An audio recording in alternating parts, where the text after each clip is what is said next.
Videos में अपन ने पढ़ा कि वेक्टर और स्केलर किसको बोलते हैं। तो अपन ने देखा कि जो डायरेक्शन को एसोसिएट करता है वो वेक्टर क्वांटिटी होती है, जो डायरेक्शन को एसोसिएट नहीं करती वो स्केलर क्वांटिटी होती है। फिर उसके बाद अपन ने उसके इंपॉर्टेंट फैक्ट्स देखे, जिसमें अपन ने देखा कि 2 पाई एंगल से रोटेट कर दिया जाए तो वेक्टर में कोई चेंजेस नहीं होता।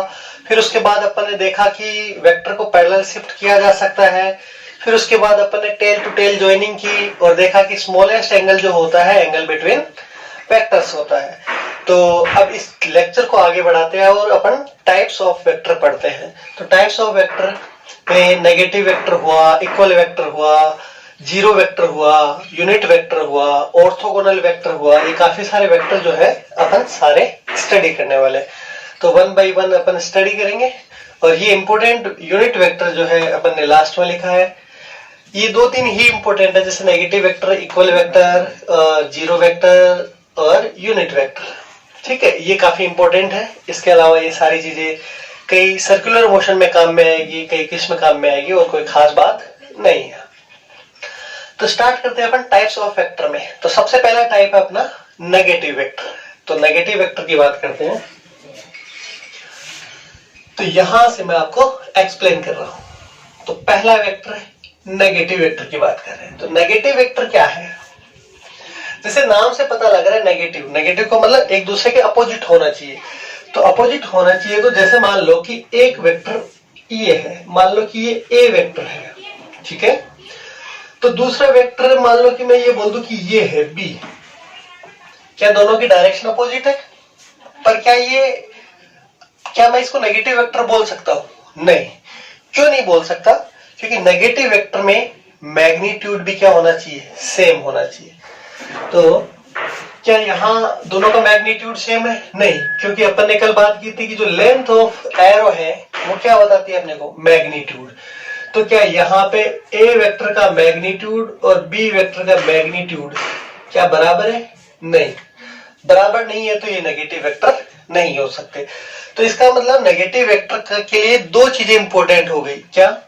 पहली बात, इन दोनों की जो डायरेक्शन है वो अपोजिट होनी चाहिए, और दूसरी बात, इनका जो मैग्नीट्यूड है वो सेम होना चाहिए।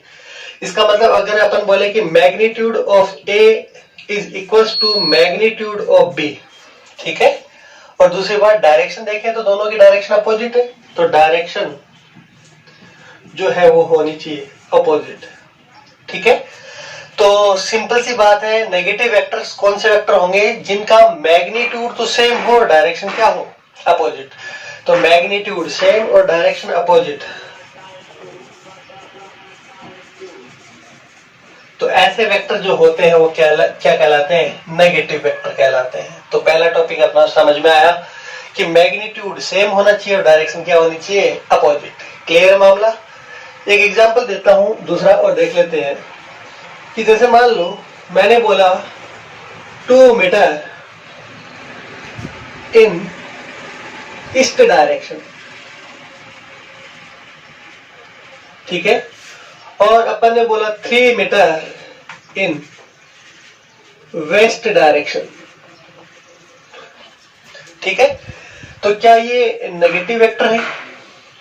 अगर अपन डायरेक्शन देखें तो ईस्ट और वेस्ट डायरेक्शन तो अपोजिट है, बट क्या मैग्नीट्यूड सेम है? 3 मीटर और 2 मीटर, इसका मतलब डायरेक्ट जो मैग्नीट्यूड है वो सेम नहीं है। तो क्या ये नेगेटिव वेक्टर हो सकते हैं? नहीं हो सकते। अगर यहां भी 2 मीटर होता तो क्या ये नेगेटिव वेक्टर होते? हाँ, उस कंडीशन में या उस केस में जब दोनों की डायरेक्शन अपोजिट होती है और मैग्नीट्यूड सेम होता है, वो कौन से वेक्टर होते हैं? नेगेटिव वेक्टर होते हैं। क्लियर मामला? नेक्स्ट दूसरे टॉपिक की बात करते हैं अपन, जिसको बोलते हैं इक्वल वेक्टर। तो इसको मैं मिटा देता हूं और बात करते हैं इक्वल वेक्टर की।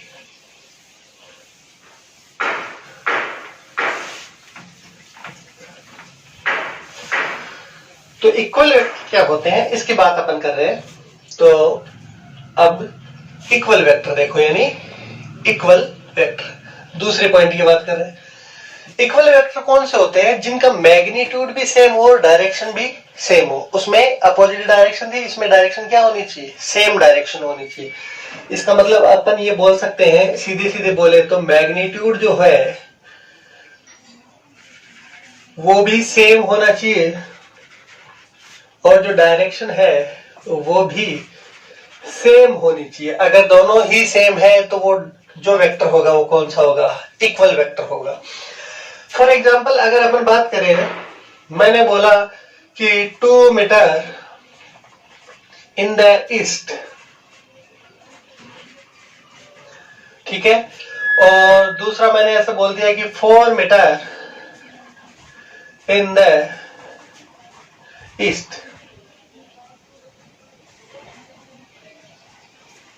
क्या डायरेक्शन सेम है, दोनों की डायरेक्शन सेम है, इन द ईस्ट, बट मैग्नीट्यूड दोनों का अलग है। तो मैग्नीट्यूड अलग है, तो मैग्नीट्यूड डिफरेंट होने का मतलब ये हो गया कि ये दोनों क्या नहीं है, इक्वल वेक्टर नहीं। क्योंकि इक्वल वेक्टर की कंडीशन क्या है, मैग्नीट्यूड भी सेम होना चाहिए और डायरेक्शन भी सेम होनी चाहिए। तो क्या मैं दूसरा क्वेश्चन पूछता हूं, अगर मैंने बोला 2 मीटर इन द वेस्ट और ऐसे पूछ लिया 2 मीटर इन द ईस्ट, क्या ये दोनों इक्वल वेक्टर हैं? यहां पे मैग्नीट्यूड तो दोनों का सेम है बट डायरेक्शन एक दूसरे के अपोजिट है। तो मैग्नीट्यूड सेम है, डायरेक्शन अपोजिट है, तो ये वेक्टर इक्वल वेक्टर नहीं होना चाहिए बल्कि क्या होना चाहिए, नेगेटिव वेक्टर। क्योंकि मैग्नीट्यूड सेम है, डायरेक्शन अपोजिट है।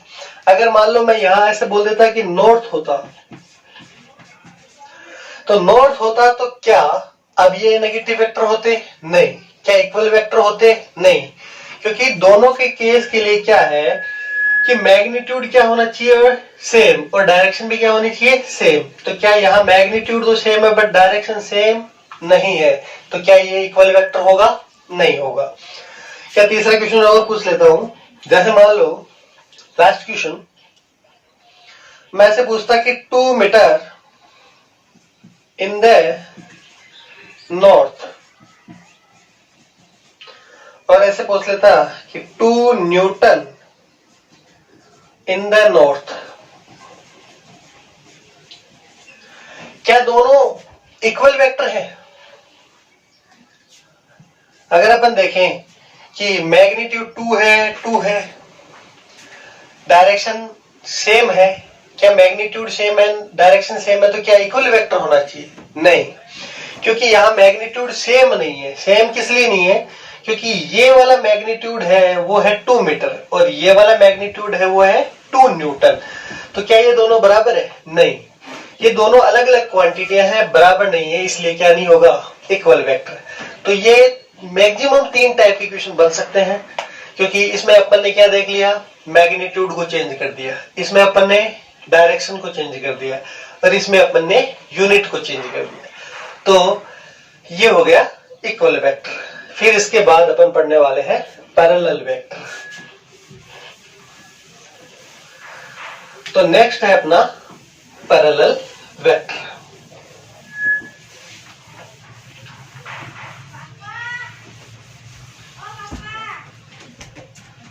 तो थर्ड अपन बात करें पैरेलल वेक्टर की।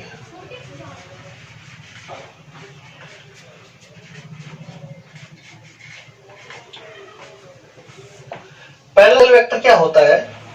ये पैरेलल वेक्टर, पैरेलल वेक्टर का मतलब ये होता है कि अगर कोई एक वेक्टर इस डायरेक्शन में है और दूसरा वेक्टर भी इस डायरेक्शन में, जैसे मान लो ये ए वेक्टर है और ये बी वेक्टर है, अगर इन दोनों के बीच का एंगल जो है वो 0 डिग्री है, यानी इसके लिए ओनली एक ही रिक्वायरमेंट है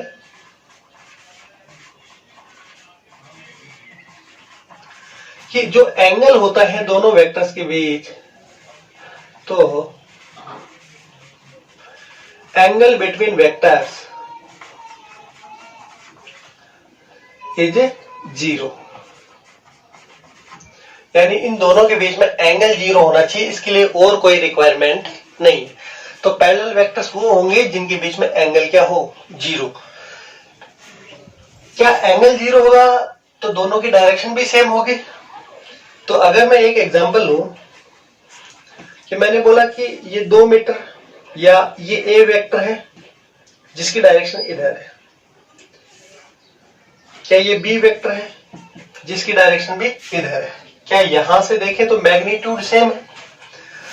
अगर मैंने बोला कि magnitude of A vector is equals to magnitude of B vector and direction is same, तो मैग्नीट्यूड भी सेम है और डायरेक्शन भी सेम है। तो मैग्नीट्यूड भी सेम और डायरेक्शन भी सेम, तो क्या इक्वल वेक्टर में पढ़ा था? बिल्कुल। तो इसका मतलब सेम मैग्नीट्यूड और सेम डायरेक्शन किसमें होती थी? इक्वल वेक्टर में। और ये दोनों ही बातें किसमें होती है? पैरेलल वेक्टर में। तो क्या अपन ऐसे बोल सकते हैं कि जो पैरेलल वेक्टर होता है वो इक्वल वेक्टर होता है? बिल्कुल बोल सकते हैं। क्या इस केस में अगर अपन देखें कि पैरेलल वेक्टर जो है वो क्या है? Equal vector. पर क्या नेक्स्ट एग्जांपल की बात करें अपन, जैसे मैंने बोला ये ए वेक्टर है, ये बी वेक्टर है, क्या यहां दोनों का मैग्नीट्यूड सेम है? नहीं, यानी magnitude of A vector is not equal to magnitude of B vector, but direction क्या है? सेम। डायरेक्शन है सेम। क्या इस केस में अगर अपन देखें तो ये पैरेलल वेक्टर है, क्योंकि पैरेलल वेक्टर के लिए तो एक ही रिक्वायरमेंट थी, दोनों के बीच में एंगल कितना होना चाहिए? 0। इन दोनों के बीच में 0 एंगल है, तो क्या ये पैरेलल वेक्टर है? बिल्कुल पैरेलल वेक्टर। लेकिन क्या ये इक्वल वेक्टर है? नहीं। तो ध्यान रखना, इक्वल वेक्टर जो होते हैं वो हमेशा पैरेलल वेक्टर होते हैं, पर क्या ये जरूरी नहीं कि पैरेलल वेक्टर हमेशा क्या हो? Equal vector. तो क्लियर है बात? तो नेक्स्ट अपन पढ़ते हैं एंटी पैरेलल वेक्टर। तो इसको मिटा सकते हैं। तो नेक्स्ट पढ़ रहे हैं अपन एंटी पैरेलल वेक्टर। 4th नंबर आ गया अपना एंटी पैरेलल वेक्टर।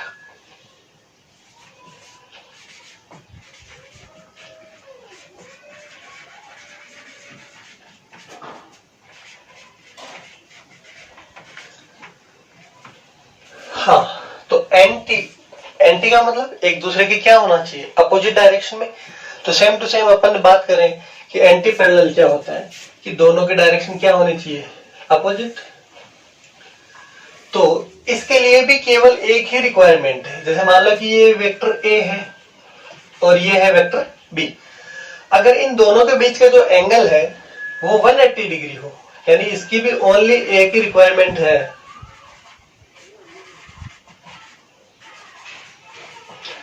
कि angle between vectors is 180 degree, यानी दोनों के बीच में 180 डिग्री का एंगल है, तो वो कौन से वेक्टर होंगे? Anti parallel. तो इस केस में देखिए एक एग्जांपल लेते हैं अपन कि एक वेक्टर ये है और दूसरा वेक्टर ये है। सपोज ये ए वेक्टर है और ये बी वेक्टर है। तो यहां पर अगर मैं बोलूं कि दोनों का मैग्नीट्यूड सेम है, यानी magnitude of A vector is equal to the magnitude of B vector, और डायरेक्शन क्या है? Opposite direction. तो क्या ऐसी बात अपन ने और कहीं भी पढ़ी है कि मैग्नीट्यूड सेम हो और डायरेक्शन अपोजिट हो तो क्या वो नेगेटिव वेक्टर कहलाता था? बिल्कुल। तो क्या एक दूसरा एग्जांपल लेते हैं और देखते हैं, क्या मैं ऐसे बोल सकता हूं ये है ए वेक्टर और ये है बी वेक्टर, क्या दोनों का मैग्नीट्यूड सेम है? नहीं। तो यहां दोनों का मैग्नीट्यूड अलग अलग है, यानी ए का magnitude not equals to the magnitude of B. क्या डायरेक्शन अपोजिट है? बिल्कुल। तो डायरेक्शन क्या है? अपोजिट।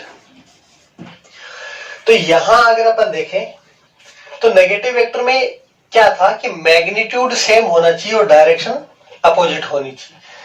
तो मैग्नीट्यूड सेम है और डायरेक्शन अपोजिट है, तो नेगेटिव वेक्टर क्या हो सकता है? एंटी पैरेलल वेक्टर हो सकता है। पर क्या यह जरूरी है कि हर anti parallel vector negative vector हो सकता है? तो ये जरूरी नहीं, यानी अपन ऐसे बोल सकते हैं negative vector may be anti parallel vector, but या मैं ऐसे बोलूं कि negative vector is always anti parallel vector, but anti parallel vector may or may not be negative vector. Clear है मामला? तो नेक्स्ट अपन पढ़ते हैं एंटी पैरेलल के बाद जीरो वेक्टर।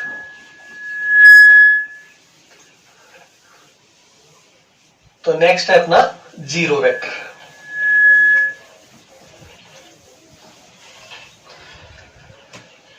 हाँ, तो ये अपन ने एंटी पैरेलल वेक्टर पढ़ लिया। अब बात करें जीरो वेक्टर की। तो जीरो वेक्टर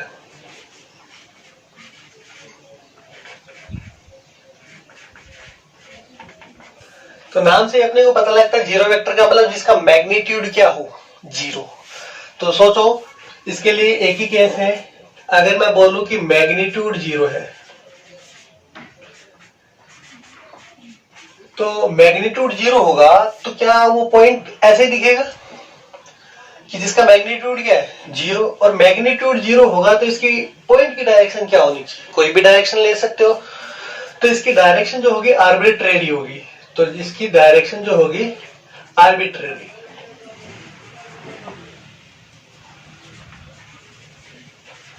या ऐसे बोलो कि जो इच्छा मान लो, यानी डायरेक्शन जो इच्छा हो वो मान लो।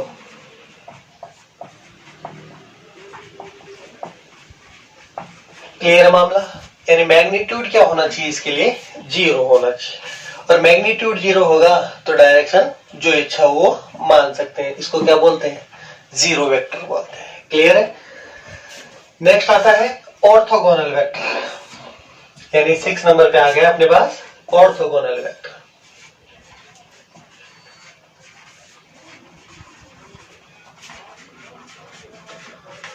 ऑर्थोगोनल वेक्टर्स क्या होते हैं, अगर दो वेक्टर एक दूसरे से 90 डिग्री एंगल पे हो, जैसे मान लो कि मैं ऐसे बोलूं कि ये एक वेक्टर है और ये बी वेक्टर है, तो इन दोनों के बीच में जो थीटा एंगल है वो अगर 90 डिग्री है तो इस टाइप के दोनों वेक्टर्स को अपन क्या बोलते हैं, ऑर्थोगोनल वेक्टर्स। यानी इसके लिए रिक्वायरमेंट क्या है, theta should be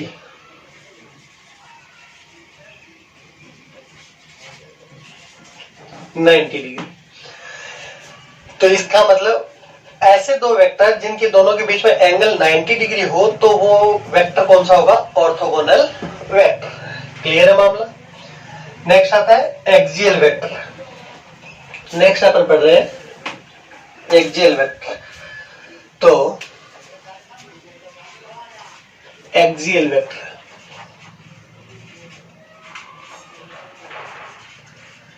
axial vector कौन सा होता है, तो जो अलोंग द एक्सिस काम करे, यानी अपन ऐसे बोल सकते हैं द वेक्टर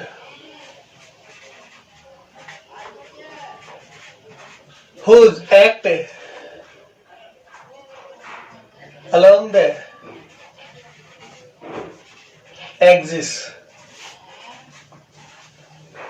यानी ऐसे वेक्टर्स जो एक्सिस के अलोंग वर्क करते हैं वो कौन से होते हैं, एक्सियल वेक्टर।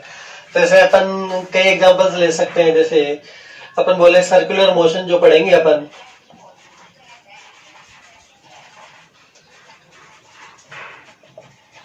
ठीक है, जैसे एंगुलर मोमेंटम हुआ या फिर एंगुलर डिस्प्लेसमेंट हुआ,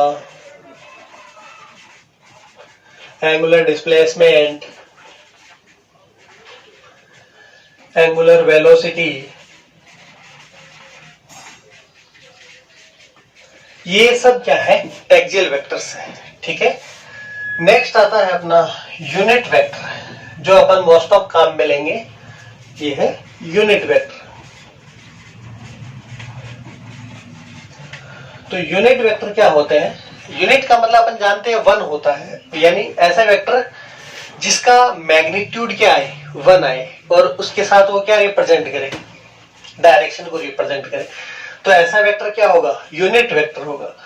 तो यूनिट वेक्टर को कैप से रिप्रेजेंट करते हैं। जैसे मान लो कि अपने को चाहिए ए वेक्टर, तो ए कैप रिप्रेजेंट कर देंगे, यानी वो क्या है, उसका यूनिट वेक्टर। अब सोचो कि अगर मान लो अपने को कोई ये 2 मीटर का, ठीक है, कोई ए वेक्टर दिया हुआ है जिसकी डायरेक्शन ईस्ट डायरेक्शन में मान लेता हूं। मान लो कि ये डायरेक्शन क्या है इसकी, ईस्ट डायरेक्शन। तो अगर हमें इसका मैग्नीट्यूड 1 चाहिए, अभी फिलहाल इसका मैग्नीट्यूड कितना है, 2 मीटर। तो इसका अपन ऐसे बोल सकते हैं कि ए वेक्टर इक्वल्स टू क्या लिख सकते हैं, 2 metre in the east. Clear है मामला? तो ये मैग्नीट्यूड हो गया 2 मीटर और डायरेक्शन हो गई इन द ईस्ट। हमें चाहिए यूनिट वेक्टर, यानी इसका मैग्नीट्यूड 1 चाहिए। तो इसका मतलब इस 2 मीटर में किससे डिवाइड करें कि अपने पास इसका आंसर 1 आ जाए। तो क्या 2 मीटर को 2 मीटर से डिवाइड कर दे तो अपने पास आंसर क्या आ जाएगा, 1 आ जाएगा। यानी मैं इसको 2 मीटर से डिवाइड कर दिया तो 2 मीटर से 2 मीटर कैंसिल आउट हो जाएगा और 1 आ जाएगा। तो उसको अपन क्या बोल देंगे, यूनिट वेक्टर। यानी जब भी यूनिट वेक्टर लिखते हैं अपन उसको किससे रिप्रेजेंट कर देते हैं, कैप से। तो ए कैप इक्वल्स टू क्या लिख सकता हूं मैं, देखो क्या ये ए वेक्टर था 2 मीटर इन द ईस्ट, क्योंकि मैग्नीट्यूड भी है और डायरेक्शन भी। तो ए वेक्टर यानी इसमें क्या आ गया, मैग्नीट्यूड भी आ गया और डायरेक्शन भी आ गई। और ये क्या बचा, सिर्फ मैग्नीट्यूड, यानी इसको मैग्नीट्यूड से डिवाइड कर देते हैं तो अपने पास जो वेक्टर आता है वही क्या होता है, यूनिट वेक्टर होता है। अगर अपन देखें तो यहां मैग्नीट्यूड से मैग्नीट्यूड कैंसिल आउट हो जाएगा ना, अपने पास बच जाएगा क्या, डायरेक्शन। यानी ओनली डायरेक्शन को जब रिप्रेजेंट करते हैं तो अपने पास क्या काम में आएगा, यूनिट वेक्टर काम में आएगा। क्लियर है? तो सातों के बारे में एक बार बात कर लेते हैं। नेगेटिव वेक्टर, तो नेगेटिव वेक्टर में अपन ने पढ़ा था कि मैग्नीट्यूड सेम होता है और डायरेक्शन अपोजिट होती है। क्लियर है? दूसरा अपन ने पढ़ा था इक्वल वेक्टर, तो इक्वल वेक्टर में मैग्नीट्यूड भी सेम होता है और डायरेक्शन भी सेम होती है। पैरेलल वेक्टर में अपन ने देखा कि एक ही रिक्वायरमेंट थी, वो क्या थी, इन दोनों के बीच में यानी दो वेक्टर्स के बीच में एंगल कितना होना चाहिए था, 0 डिग्री। तो अपन ने बोला था कि पैरेलल वेक्टर जो होते हैं वो इक्वल वेक्टर हो सकते हैं, या जो इक्वल वेक्टर है वो पैरेलल वेक्टर हो सकते हैं। तो अपन ने एक बात बोली थी, equal vector is always parallel vector. Equal vector is always parallel vector, but parallel vector may or may not be equal vectors. Clear मामला? फिर उसके बाद अपन ने पढ़ा था एंटी पैरेलल वेक्टर। तो एंटी पैरेलल वेक्टर में अपन ने देखा कि इन दोनों दो वेक्टर्स के बीच में एंगल होना चाहिए 180 डिग्री। तो एंटी पैरेलल वेक्टर हो गया 180 डिग्री वाला। ठीक है? और इसके लिए अपन ने ये बोला था कि नेगेटिव वेक्टर जो है मे बी या negative vector is always anti parallel vector, but anti parallel vector may or may not be negative vectors. फिर उसके बाद अपन ने जीरो वेक्टर पढ़ा। तो जीरो वेक्टर में अपन ने क्या पढ़ा कि मैग्नीट्यूड क्या होना चाहिए, 0, और डायरेक्शन क्या होनी चाहिए, आर्बिट्रेरी। आर्बिट्रेरी का मतलब क्या होता है कि जो इच्छा हो वो डायरेक्शन मान सकते हैं अपन। ठीक है? फिर उसके बाद अपन ने पढ़ा था ऑर्थोगोनल वेक्टर्स। तो ऑर्थोगोनल वेक्टर्स का मतलब क्या हो गया, दो वेक्टर्स के बीच में अगर थीटा 90 डिग्री हो तो उसको अपन क्या बोलते हैं, ऑर्थोगोनल वेक्टर। फिर उसके बाद अपन ने पढ़ा एक्सियल वेक्टर। एक्सियल वेक्टर क्या होता है, जो एक्ट अलोंग द एक्सिस, यानी जो एक्सिस के अलोंग वर्क करते हैं उसको अपन क्या बोलते हैं, एक्सियल वेक्टर। इसके एग्जांपल अपन ने देखे थे एंगुलर डिस्प्लेसमेंट, एंगुलर वेलोसिटी, ठीक है, सर्कुलर मोशन वगैरह। इस टाइप से अगर अपन चाहे तो एक और डिफाइन कर सकते हैं जिसको पोलर वेक्टर बोलते हैं, जिसके दो पोल होते हैं। ठीक है? तो एक्सियल वेक्टर और पोलर वेक्टर बिल्कुल सेम होते हैं, बट एक्सियल क्या होता है कि जैसे मान लो किसी इसमें कोई पर्टिकुलर पॉइंट नहीं होता, पूरी एक्सिस के अलोंग होता है। और पोलर वेक्टर में एक पॉइंट स्टार्टिंग और एंडिंग पॉइंट होता है। ठीक है? और अगला पढ़े अपन यूनिट वेक्टर, जिसका मैग्नीट्यूड क्या आना चाहिए, 1, और क्या रिप्रेजेंट करना चाहिए, ओनली डायरेक्शन को। तो ये आ गया यूनिट वेक्टर। क्लियर है मामला? बाकी का नेक्स्ट चैप्टर में अपन पढ़ेंगे। नेक्स्ट चैप्टर का मतलब नेक्स्ट वीडियो में अपन बाकी की सारी चीजें देखेंगे, जिसमें अपन 4 चीजें इंपॉर्टेंट पढ़ेंगे। पहला एडिशनल या कम्यूटेटिव लो, फिर उसके बाद अपन देखेंगे सबट्रैक्शन पढ़ेंगे, फिर रिजोल्यूशन पढ़ेंगे, और रिजोल्यूशन के बाद अपन पढ़ेंगे प्रोडक्ट। और ये सारी चीजें पढ़ते ही अपना थ्योरेटिकल पोर्शन कंप्लीट हो जाता है। फिर 2 वीडियो लगातार अपन इसके क्वेश्चन के बनाएंगे, और वो क्वेश्चन एक वीडियो ऐसा होगा जिसमें सारे क्वेश्चन आपको सोल्व करने होंगे, जिसके आंसर दिए हुए होंगे, और सीट आपको मिल जाएगी। क्लियर? तब तक के लिए बाय।